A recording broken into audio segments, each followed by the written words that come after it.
Hello, welcome to your new print on demand calculator. My name is Dahlia. I'm going to be walking you through how to use this new calculator. So when you first open up the Google Sheets link, you will come to this page. The first thing that you need to do is make sure you copy this. So you'll click on File and Make Copy, and that will allow you to make changes and edit this file.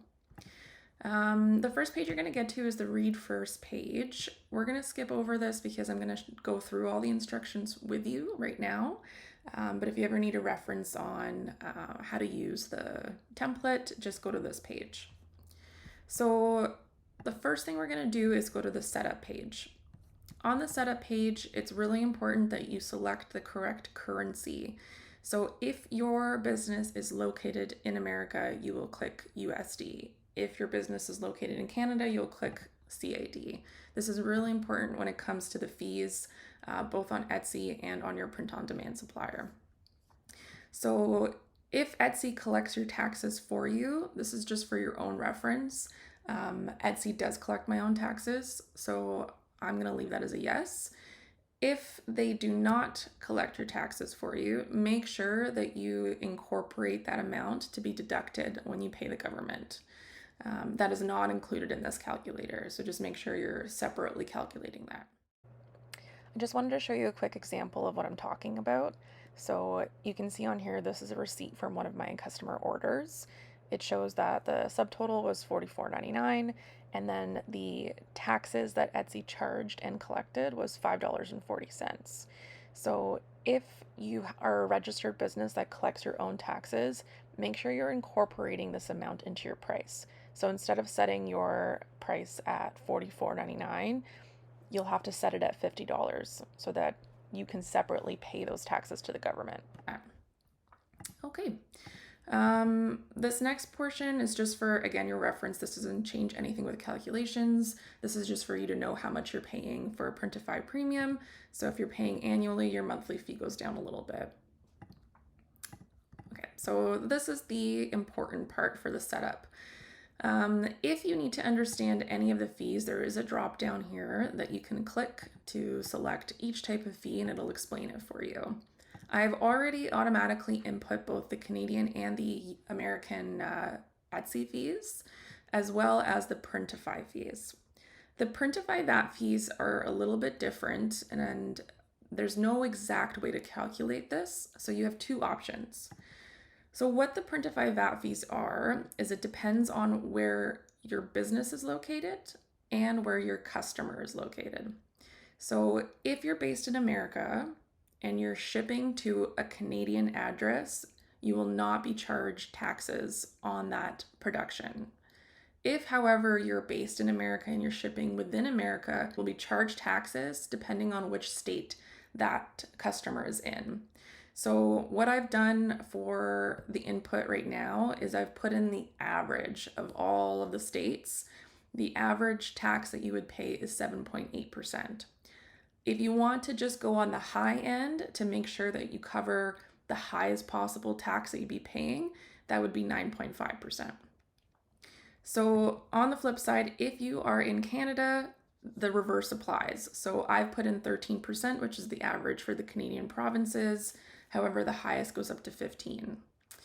So as a Canadian business, if you're shipping to America, you will not pay taxes on shipping to America. As well, there is a small caveat here as well, and I'll show you right on my Printify.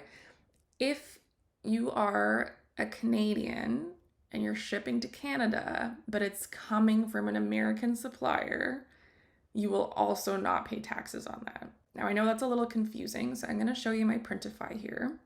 So this is an American provider, Monster Digital, that's going to an American customer. I'm based in Canada, so you'll see for taxes, there's no taxes charged.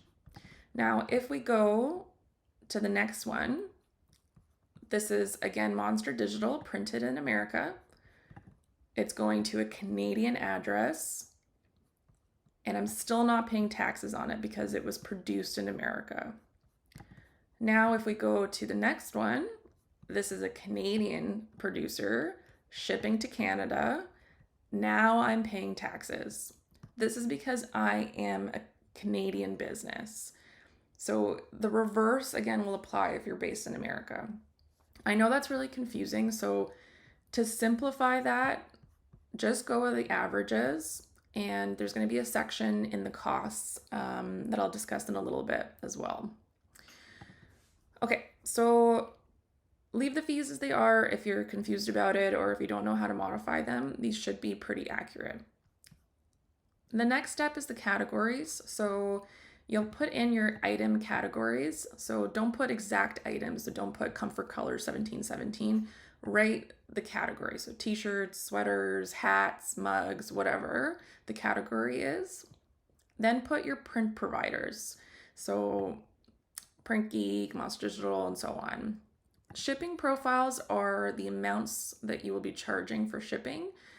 You can have several different profiles, free shipping, and so on. Print locations is where on the item you'll be printing. And then the final step for the setup is the categories. So whatever you input here under items, it'll show up in here. So if I was to put in mugs here, you'll now see that mugs shows up in the drop down. And I'm just going to put in mug 1 example, just so we can see how that works on the next page. So you can put in all of your items in here, and this will auto-populate on your costs page. Okay, so now we get to the actual costs. On here, you'll see that there's a floating portion which shows your providers and the items.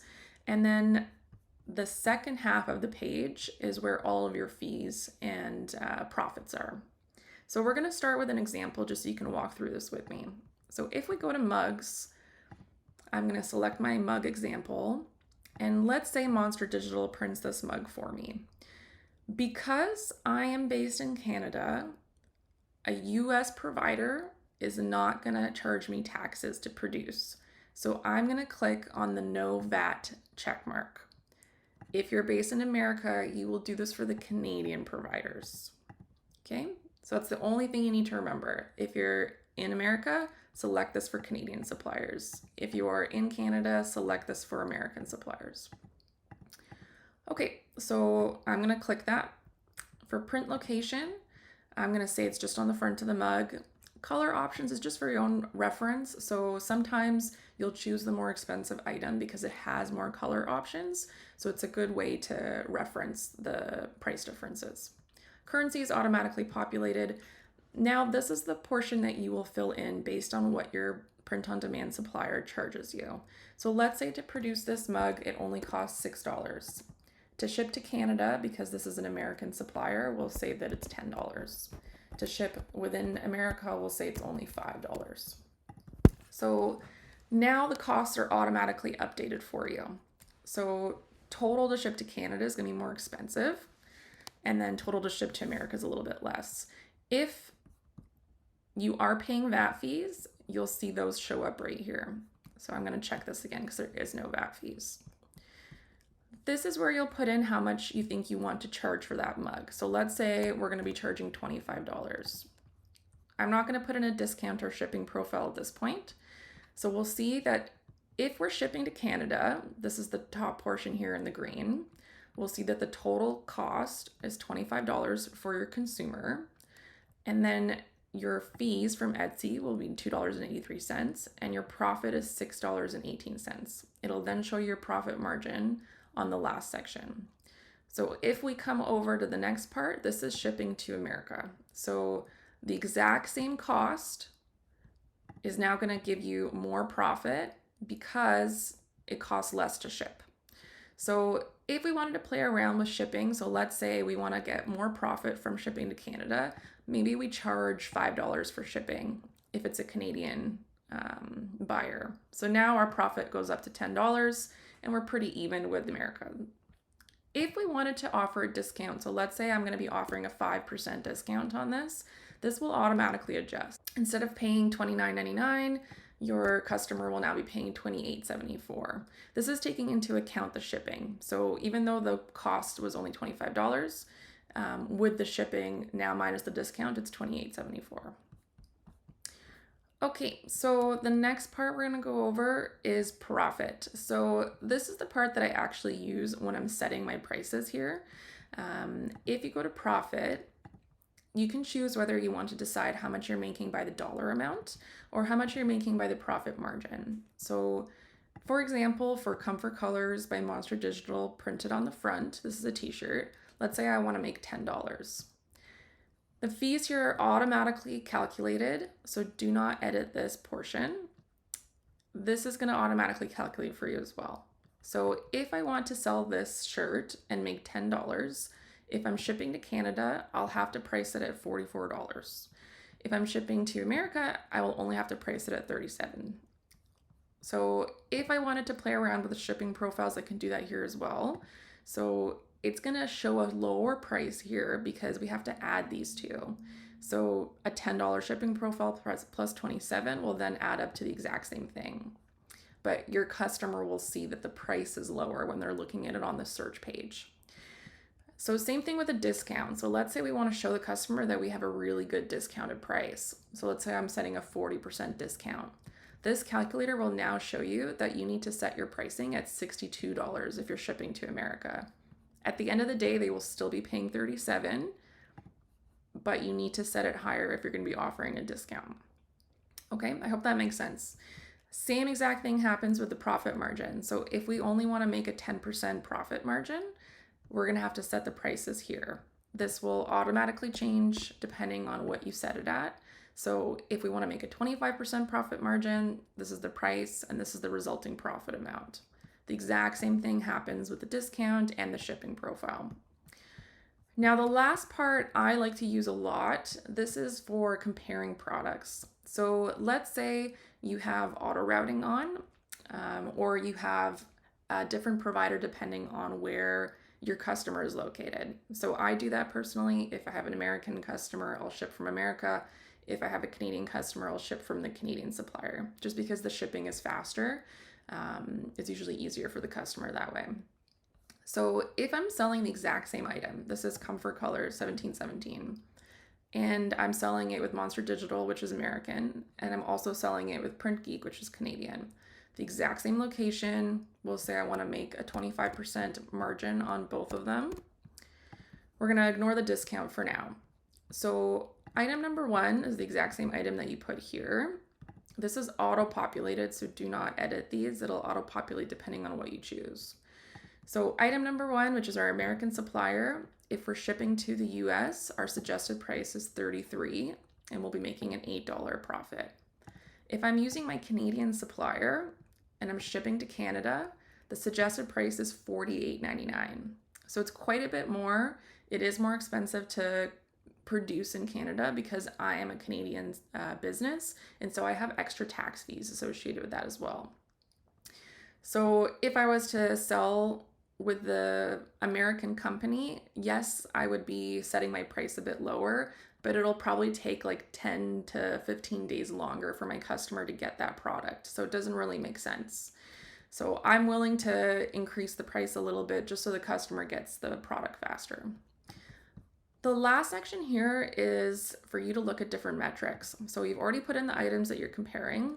Now you can just, let's say you just want to look at the profit comparison. So if you were choosing the Monster Digital one, you can see how much the profit is versus the Canadian one. You can change this to whatever metric you want, just so you can compare a little bit easier. Okay, so I know it's a lot of information. If you have any questions at all, or if there's anything not working on the calculator, please reach out.